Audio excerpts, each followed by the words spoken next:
second chapter in 232. And here we go. That's my daughter when she was a little smaller. She just got married a few weeks ago. So she's older than that. The chair she's sitting in still sits in the living room. It was the chair that I sat in when I was that size. So that's an old chair. Anyway. Okay. Well, that's not working well. Let's see if maybe we can make it work better.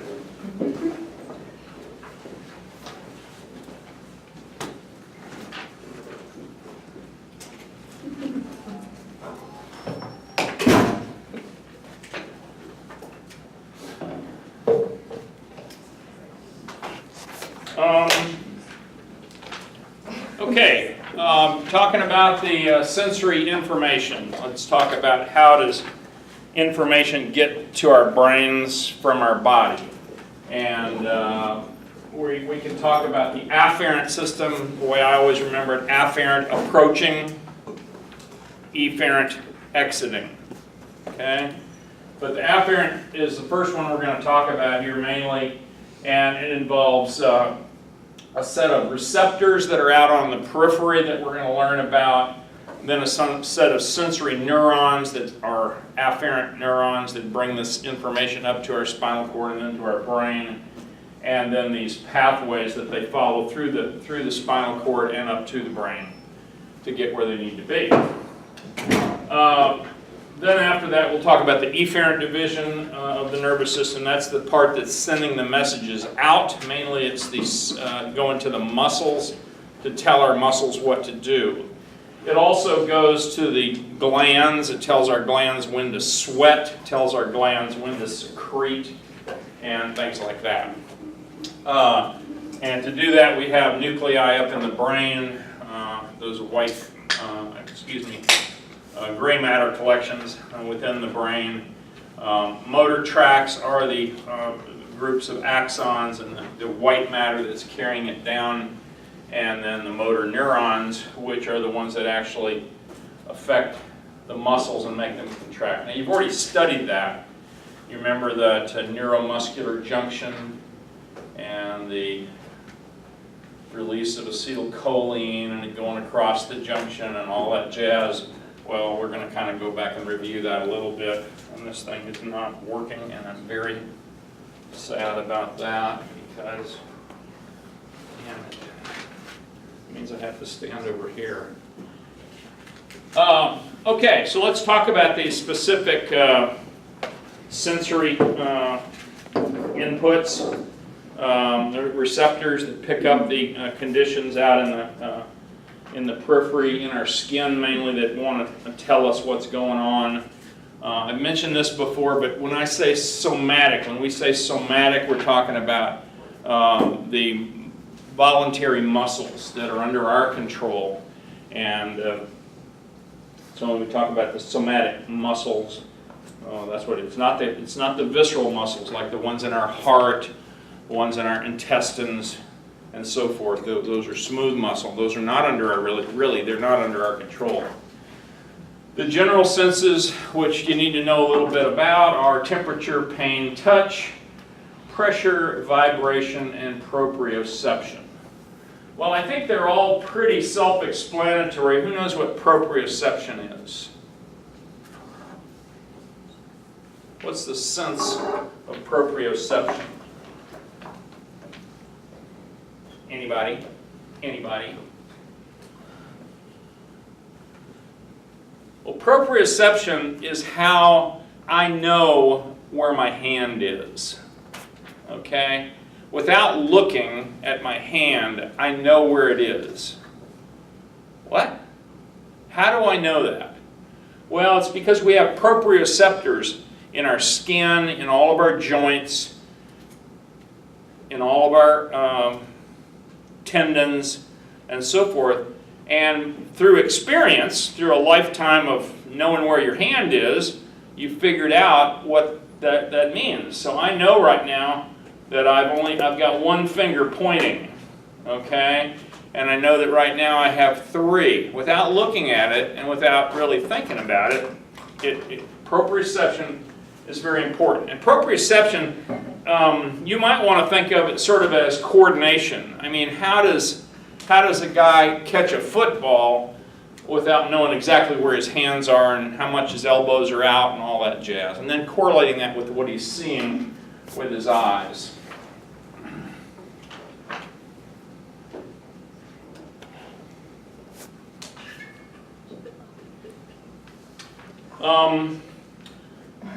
Two other terms that you need to understand. One is sensation. That's the arrival of the sensory input. Perception is when you actually become aware of it. And I think I've said this before, but if you listen, you can probably all hear the fan and the projector, but you weren't thinking about it. But if you think about it, then you're actually getting the perception that the fan is running. Okay? To become a perception, it has to go all the way up to your cerebrum. It has to reach your conscious level. Make sense?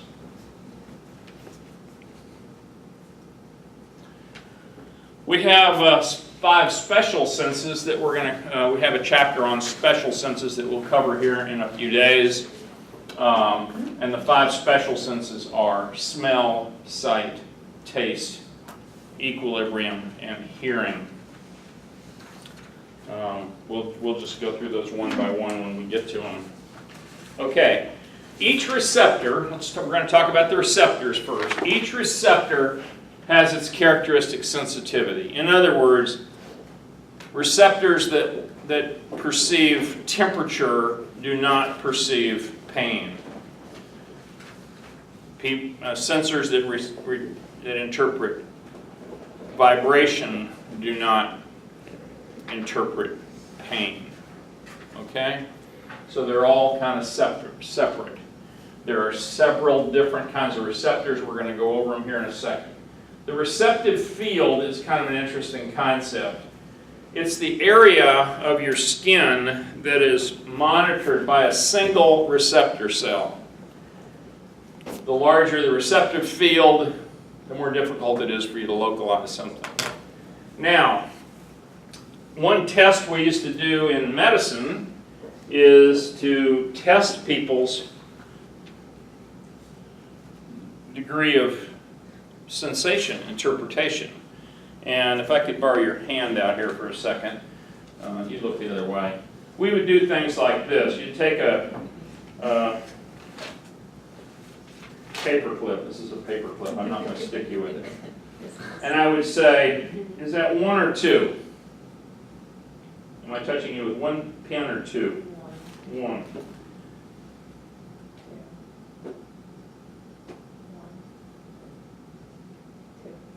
Okay, so you know that her receptive fields are smaller than this. That's the distance there was between these. And indeed, I could put this thing down to about, within a millimeter or 2 of each other. And if you put it in a sensitive place like her hand or her fingers or her face, she could tell the difference between 1 or 2. On the other hand, if I took this thing and put it back here on your back, you wouldn't be able to tell whether it was 1 or 2 unless if I open them up maybe this much, you might be able to tell whether it's 1 or 2. Because the amount of sensation we get from our back is so little. And we just don't have enough receptors back there so that they're spread out quite a bit. And that's why the distance, you can actually kind of measure the distance between these. We were measuring touch receptors, right? Not pain, not temperature, just touch. But they get quite separated. They're smallest on your lips, your face, your hands. Most of the rest of you has much less sensitivity. So here's an example of a single nerve receptor. This is a feeling one. And you see this receptor here covers that much area. This receptor here covers that much area. And those are pretty big receptive fields. Adaptation, there's another term that you ought to know. Adaptation means that any feeling that's coming into us gets reduced over time if we're getting a constant stimulus. I think I mentioned that one already about the fan. Yeah, you hear the fan, but you know what? It's the same old thing. It's the same level. It doesn't go up and down. It's, you just kind of suppress it and don't think much about it. So your body adapts to that and says, you know what? I just can't be listening to all of these things all the time. It just overwhelms my brain. So we adapt to those things, and we reduce the sensitivity of certain stimuluses, especially a stimulus that is constant, okay? Like the weight of our shirt on our shoulder. We don't think about it anymore because our nervous system has adapted to that, especially if they are painless and they are constant. Now, if somebody goes up and sticks a knife in your shoulder, you'd probably feel it and react to it very intensely. But these long-standing stimuli don't get much attention. Now, how does it work? Well, you know about action potentials. Remember that? Where an action potential travels down a nerve, and we have myelinated and unmyelinated nerves. And if you haven't done that physio-X yet, you ought to. It will be on the first exam, right? It's listed. And if you're having troubles with that, talk to me in lab and I'll go over it with you. But basically the way it works is you can either have the receptor can either send like one stimulus a second, or it can send 10,000 stimuli a second, depending on the intensity that it's being stimulated itself from the outside. So our perception of the nature of that stimulus depends on the path that it takes inside the CNS. In other words, if this little finger here is getting stimulated with a pin or something, that's traveling up the spinal cord, it's crossing over the spinal cord, and it's coming up to a very particular point on my brain. The only reason that I know it's my finger that's being stimulated is because it's that portion of the brain that's getting the input. And I know when that particular area of the brain gets stimulated that it came from there. How do I know that? I know that through a lifetime of seeing and feeling my fingers. Bear with me just a second. How many of you have a baby in your house? Babies are pretty cool, right? And to sit and watch a baby is so enlightening when it comes to this, because a baby will sit there, say at 1 month of age, and they're kind of like this, and they're feeling, they're trying to put everything in their mouth until they're about 3 or 4, but they're doing a lot of this stuff right here. And the reason is because they have lots of sensory fibers in their face, and they also have lots of sensory fibers in their fingers. Well, they don't know that this is their face, and they don't know that this is their fingers at first. But eventually, after doing this, a few 100,000 times, they kind of figure out that, oh yeah, that's my face. And maybe they even have a mirror in their crib, and they can kind of help put that all together. And then eventually, they're going to go and do something like this, and if you ever see this, it's just so cool. They go,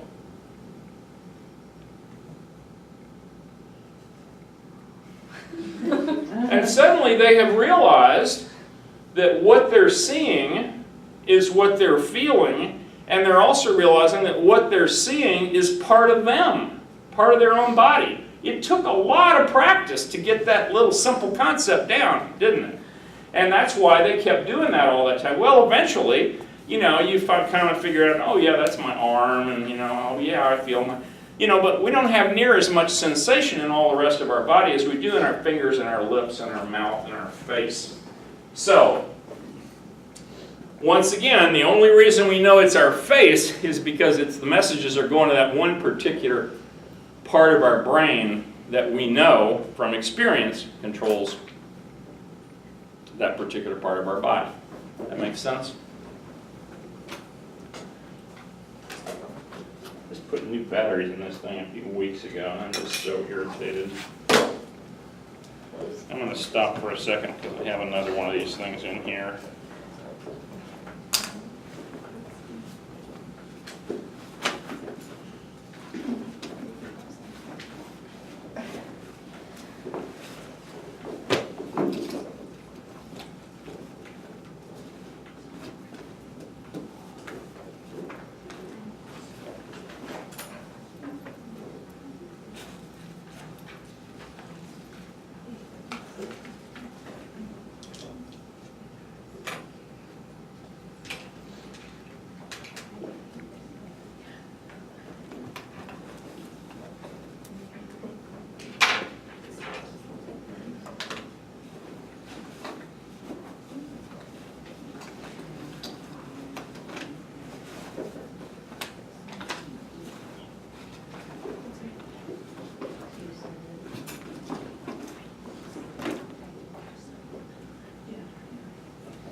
Okay, I'm just out of luck. I guess I just need new batteries. All right, here we go.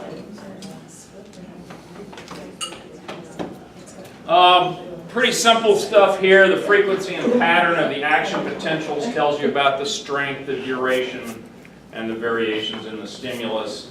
And I've said that. Exteroceptors. Let's be splitters here for a minute and split things up. Exteroceptors provide information about our external environment. Those are the ones we've just been talking about on our skin and that sense the external environment. Proprioceptors, as I just mentioned, tells you what the positions are of all your joints and muscles. Interoceptors monitor the visceral organs. I think this is misspelled. I think that should be E-N-T-E-R-O, entero, like inside of you, like guts. Monitor your visceral organs and functions. How many of you can feel your spleen right now? How many of you can feel your appendix right now? The point of the matter is we don't have any feeling fibers in our intestines or in our abdominal organs. The only thing we can ever interpret about our internal organs is when they stretch. I bet every one of you has had cramps before. When you had to go to the bathroom really bad and organs in there were getting stretched, your colon or your intestine were stretched, and that really hurts. We have stretch fibers, but that's about all we have on our internal organs. And even if you get appendicitis, you don't feel it from your appendix. The only way you feel it is because your appendix comes over here and lays against your abdominal wall, and it irritates it and swells up and gets all red, and so therefore your abdominal wall hurts. It's not your appendix that's doing the hurting, it's the abdominal wall next to it, because we just don't have those fibers there. Never thought about that. Proprioceptors I've already talked about, and there's other things I think I've talked about. General sensory receptors are divided into 4 types. You do need to know these words. Nociceptors. Nociceptors are pain fibers. Thermoreceptors are temperature receptors. Mechanoreceptors are mechanical. I'll talk about physical distortion. So when you do move your thumb around, those mechanoreceptors are being stimulated. They're also proprioceptors too. And then chemoreceptors. Now, does that mean if you spill chemicals on your skin, you feel it? Well, not really. What it's really talking about there is your body does have chemoreceptors that measure really interesting things, like your carbon dioxide level in your blood is measured by a chemoreceptor all the time. Your oxygen level is measured to a lesser degree, but mainly it's your CO2 that's measured. I want everybody to take a deep breath and hold it.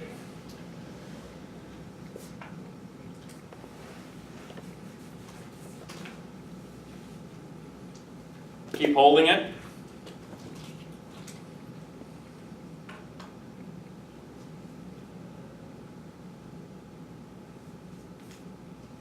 How many of you are starting to feel kind of weird? Why is that? Why? Okay, you can breathe. Now, why do you feel bad so quickly after just holding your breath for half a minute? Buildup of carbon dioxide. We blow off carbon dioxide with every breath, and when we quit breathing, even for a little period of time, our carbon dioxide builds up, our chemoreceptors figure that out, and they start signaling, hey, take a breath, take a breath, take a breath. And we interpret that as feeling kind of crummy and wanting to take a breath. And if you've ever tried to swim the length of the pool underwater, you know how bad you want to come up and take that breath. Same thing. That's a chemoreceptor. Is it? So I always play games with my niece and nephew, like let's hold our breath for as long as we can. Yeah. And I let my air out, and they always hold their air. Is that why it's easier? Is because I'm letting the carbon dioxide out? Or am I just making that up? It's not really much different, as it's just really just one more half a breath that you're taking. But no, it shouldn't matter to speak of. If you were diving, if you were going down to depth, then it would matter, because then you've got enclosed all this extra air. So anyway, where do we have most of our pain receptors? Well, we have in our skin, obviously. We also have them in our joint capsules. If you've ever sprained an ankle or twisted an ankle or a knee or something, it really hurts. And the reason is because there's lots of pain fibers in our periostea. In other words, in the outer covering of our bones. And that's why when people come into the emergency room and they say, oh, I think I broke my arm, and you say, well, how bad does it hurt? And they say, well, it was hurting a lot, but it doesn't hurt too bad. They didn't break their bone. Because when you break a bone, it tears your periosteum, and your periosteum has got tons of pain fibers in there. And so you can pretty well tell them, you know, there's nothing broken. And of course, there'll be the story of somebody will say, well, you know, I came back a week later and they took an x-ray and it was broken. But that's pretty darn unusual. So that's one place that there's lots and lots of pain fibers. Also around the walls of blood vessels, so that if you have an abdominal aortic aneurysm and your aorta is stretching, for example, it's going to be very painful. These pain receptors can be sensitive to really severe temperature extremes. I picked up a pot the other day and it burned me on the side of my little finger there. And I can tell you, the first thought I had was, wow, that's hot. The second thing I thought was, wow, that hurts. And you know, temperature extremes, mechanical damage, dissolved chemicals, you spill some acid on your skin, you know, it's going to feel, you're going to interpret it as pain, even though at first it may feel more like temperature, or whatever that's worth. Thermoreceptors, these are basically just free nerve endings. We have them in our dermis, a layer right under our epidermis. Remember that from chapter way back? Skin. Skeletal muscles have free nerve endings in them. Liver, hypothalamus. The body's thermostatic control is in the hypothalamus. Remember we talked about that? The thermostat on the wall is located in your hypothalamus, up in your brain. There's 6 types of tactile receptors in your skin. Most of these you'll be able to see under the microscope, and you should look for them. Some of them are on the models of the skin. Wait a minute, we've already done those models of the skin, right, when we did the skin chapter? Well, let me tell you, go look at them again, because they'll be on the exam again, because they have these pain receptors, and you need to know what they look like. So, we have free nerve endings. Those are the real simple ones. They're just a little nerve that comes out there and splits up a bunch. They look like these guys right here. Free nerve endings over here on the side, right here. They're just like they say, they're just free nerve endings. No big deal. We have root hair plexus nerve endings, and those are the nerves that come in here and ball up around the nerve plexus. These are incredibly sensitive. I don't know if I've ever illustrated this to you, but I'm going to use them. Close your eyes. Can you feel me move? I'm moving one hair. And I'm not, no. Anyway, the point is, one of the most sensitive things that we have is our root hair plexuses. And that allows us to sense even the slightest little breeze coming by, because the breeze will affect the nerves, will affect the hairs will affect the root hair plexuses, and they're very, very sensitive. My sister used to pull my hair. It would bring tears to my eyes. Tactile discs, you've seen them before, I think, called Merkel discs. They're for fine touch and pressure. And they look like these guys here. Merkel cells, you can see them under the microscope over in the lab, and you should. Here's where they might be located. They're right at the bottom level of the epidermis. Remember, the purple, from the purple line up is epidermis. Below that's dermis. Notice that the tactile discs are just above that basement membrane line that forms there. Tactile corpuscles, also called Meissner's corpuscles. They look like these guys. I guess I shouldn't point at the screen there. I should probably point at this here. They look like this, and once again, once you've looked at one and seen it under the microscope, you won't ever forget it. They're very distinctive looking. So take a look for these tactile corpuscles. Here's a real live one seen right there. And once again, notice that they are in the dermis. They don't come across the basement membrane here, the dividing line between dermis and epidermis.